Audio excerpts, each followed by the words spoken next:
Je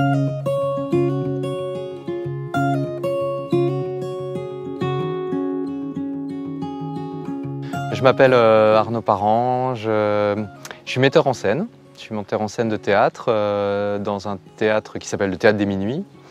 Et je suis aussi un des fondateurs et un des principaux jardiniers du grand jardin du Théâtre des Minuits. Aujourd'hui, on dit que c'est un lieu 360. On ne l'a pas conçu comme ça, mais c'est un lieu qui croise les mondes. Que le théâtre, c'est justement ça, c'est un monde où les mondes peuvent se croiser. Et donc ici, on croise bien sûr des artistes qui vont créer des spectacles, qui vont donner des spectacles, des spectateurs, et puis aussi des gens qui aiment le jardin, qui aiment le paysagisme, des gens qui s'intéressent à la protection de la nature, à la protection du patrimoine, parce qu'il y a aussi ici un lieu, un bâtiment qui est un monument historique. Voilà, donc ouais, c'est ce lieu pas banal qu'on propose à nos spectateurs, à nos visiteurs. Alors, une des grandes idées que défendait beaucoup Julien Pagès, qui a créé ce jardin avec moi, c'était que ce jardin parle du territoire qui l'entoure. On voulait que ce jardin soit connecté à son territoire et connecté en évoquant les paysages qui nous environnent. Les plateaux beaucerons, gâtinais, les vallées qui creusent leur chemin dans ces plateaux. Et puis, on voulait aussi parler des gens qui travaillent autour de ce lieu. Et on s'était dit que si on plantait des rosiers, je dis bien si, si on plantait des rosiers, ce serait évidemment ceux d'André-Ève, parce qu'on est ici à un peu plus de 15 km de Pithiviers, là où il habitait, là où il avait son jardin personnel. Et donc ça nous semblait naturel que si on devait planter des rosiers, ce serait les siens. Et donc on est allé dans son jardin personnel, à son domicile, et il nous a fait visiter son jardin. Et moi j'avais envie de revisiter ce jardin tout seul. Et puis André me rejoint dans une allée et il me dit « c'est quoi cette histoire ? Tu veux collectionner mes rosiers ?» Donc c'était un projet pas encore très formalisé pour nous, mais on dit pas non à André-Ève, quoi. Et je dis oui. Et il me dit écoute, je te propose deux choses. Je te propose de dessiner la roseraie, de fournir le dessin, et je te propose dans cette roseraie de rassembler toutes mes obtentions, toutes les obtentions qu'il avait créées de sa main. Et je te propose de présenter ces obtentions en compagnie des rosiers père et mère que j'ai utilisés pour mes hybridations. Et évidemment, pour nous, c'était une idée. Une autre grande idée qu'on défendait pour ce projet de jardin avec Julien, c'était qu'on voulait que ce jardin soit le jardin d'un théâtre. C'est-à-dire un jardin qui puisse accueillir les spectacles, accueillir les expositions, accueillir le public, mais aussi un jardin qui parle de création artistique. Qu'est-ce que c'est que le processus de création? Comment ça marche? C'est quoi ces étapes? C'est quoi, voilà. Et forcément, quand André nous propose de présenter ces nouvelles créations, et aussi les parents, comme il disait, avec lesquels il a pratiqué ces hybridations, forcément, c'est aussi la création qui est mise en avant, c'est le processus de création. Qu'est-ce que c'est que le rapport à la volonté du créateur, le rapport au hasard, le rapport au temps aussi, parce qu'il faut beaucoup de temps pour sélectionner une nouvelle variété. Et puis voilà, le rapport à les échecs, les choses moins réussies, les impasses. C'est tout ça, c'est toute cette histoire qui est racontée dans la roseraie du grand jardin. André ici, c'est quelqu'un qui travaillait vraiment en pastelliste, en coloriste. Voilà, il venait déposer progressivement et il disait qu'il fallait planter les rosiers en année 1, les vivaces à partir de l'année 2. Mais en fait ici on a vu que il avait, parce qu'il faut dire que dans la roseraie, nous, avec Julien, on s'est uniquement mis au service d'André, au service du projet d'André. C'est-à-dire qu'il n'y avait pas une plante, du vivant d'André, il n'y avait pas une plante, pas la moindre petite plante qui n'était plantée sans son accord, sans son avis conforme, sans qu'il l'ait positionné. Donc nous, on était vraiment jardiniers du projet d'André, quoi. Et on jardinait avec lui. Et on a vu comment il travaillait et comment il déposait comme ça des vivaces petit à petit, année après année, quelques touches comme ça. Et son projet se développait vraiment. Et sauf qu'à son décès, c'était pas terminé. Et ça a été un moment compliqué en termes de poids parce que tout à coup, on était lâchés dans la nature pour le coup. Et donc, oui, il y a eu ce moment quand même un petit peu écrabouillant où il a fallu reprendre, quoi. Dans le projet d'André, il y avait aussi l'idée que ce soit un des lieux de sa postérité, quoi.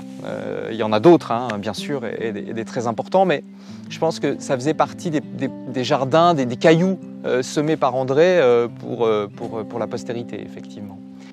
Les allées de la roseraie forment un grand 8 comme ça, qui est le signe de l'infini. Et j'aime bien cette idée que cette roseraie, c'est aussi le lieu de l'infini, quoi. La roseraie du Grand Jardin est une partie du Grand Jardin. Ici, j'ai déjà parlé des principes qui nous ont guidés, que le jardin soit connecté à son territoire, que le jardin parle de création artistique. Le troisième grand principe, c'est qu'on réunit ici, on accueille ici la nature spontanée, la nature sauvage ou réensauvagée. Notre projet avec Julien, c'était vraiment d'accueillir dans le projet paysager des espaces spontanés, des espaces qu'on dirait naturels, en tout cas sauvages ou réensauvagés. Donc quand on visite ce jardin, on est accueilli d'abord par ce qu'on appelle la forêt interdite. C'est quatre talus qui forment une sorte de châtelet d'entrée. On est ici pas loin d'un château, donc c'est une sorte de châtelet d'entrée, 4 buts, qui accueillent des arbres, des plantations d'arbres. Donc on a planté ces buts avec des arbres à écorce remarquables.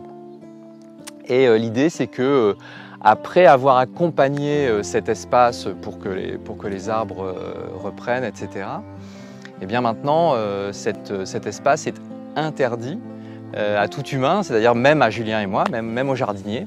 On laisse cet espace se réensauvager et simplement il y a ce qu'on appelle le chemin creux qui permet de traverser cet espace et de passer sous la frondaison.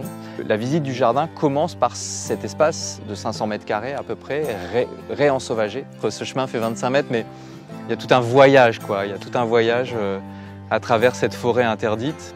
Et on aime bien aussi cette idée d'ailleurs que cette forêt soit une forêt de théâtre parce qu'on a vraiment besoin de l'imaginaire du visiteur, du spectateur pour croire à la forêt, quoi. Et puis autre espace où la nature spontanée est accueillie, c'est cette grande prairie centrale. On a voulu qu'au centre du jardin, il y ait la prairie. Comme une sorte de scène qui attend le spectacle, comme une scène vide, même si pour le coup la prairie est très habitée. On a voulu au centre de ce jardin cette sorte d'espace qui attend l'événement, qui attend le promeneur. Il y a des allées comme ça qui serpentent au milieu de la prairie et qui donnent accès. Et en fait, on a besoin de l'humain presque pour mettre en scène la prairie. Parce que quand il y a des gens comme ça qui traversent la prairie par ces chemins, il y a quelque chose de très beau dans la présence de l'humain dans ce jardin. Et puis aussi, on a un jardin de ronces. Donc on a une sorte de zone qui est où on a rassemblé des fruitiers botaniques et notamment des ronces qui forment l'essentiel des massifs.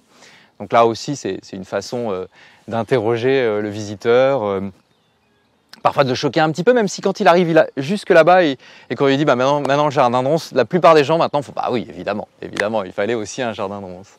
Et puis dernière partie, oui, ah non, pas dernière partie, on accueille également une noiseraie, donc dont le but est d'accueillir les sculptures, les expositions, et qui est une citation du jardin de Sissinghurst qui est très important pour nous. Et puis, oui, on peut encore citer, il y aurait d'autres choses encore à dire, mais on peut encore citer ce qu'on appelle le rideau rouge. Évidemment, on est au théâtre, on est dans un jardin de théâtre, donc Pour accéder au jardin, les visiteurs passent par le rideau rouge, c'est-à-dire un rideau de fruits rouges, de petits fruitiers à fruits rouges, quoi. Voilà, ça nous amuse aussi de jouer avec les mots, évidemment. Et donc, pour accéder à ce jardin, pour aller au spectacle, le spectateur ici passe à travers le rideau rouge. Voilà. Concevoir un jardin, c'est une mise en scène. C'est une mise en scène. D'ailleurs, je crois qu'André avait ce sens aigu de la mise en scène au jardin. C'est bien sûr que ce sont des métiers très proches et ici il y a des coups de théâtre tout le temps en fait. Quand on sort du chemin creux, il y a un coup de théâtre. Enfin, je m'aperçois, on l'a pas forcément cherché comme ça, mais en fait on a créé des coups de théâtre tout le temps, quoi.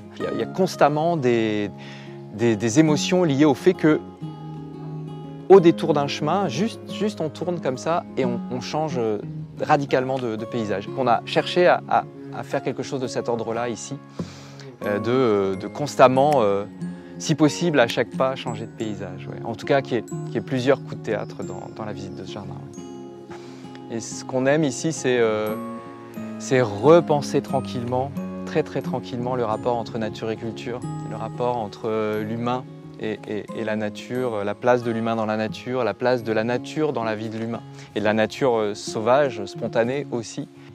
Et voilà, évidemment, on n'est pas les seuls, hein.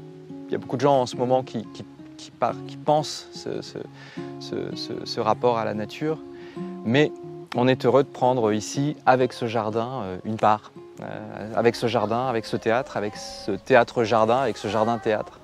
On est heureux de prendre une part de cette réflexion. Le contact de l'homme et de la plante est très important, je crois. Ça, il le disait toujours. C'est vrai.